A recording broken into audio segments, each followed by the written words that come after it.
Which of these trucks would you survive in while doing a barrel roll? Forde F150 Raptor.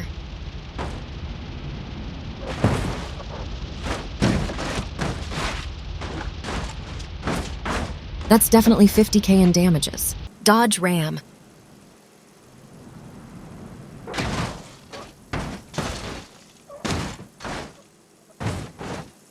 That suspension is still crazy, though. Toyota Tundra.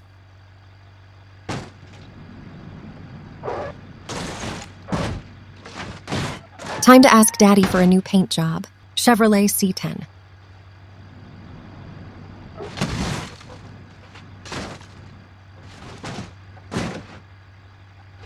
She just kept spinning. Tesla Cybertruck.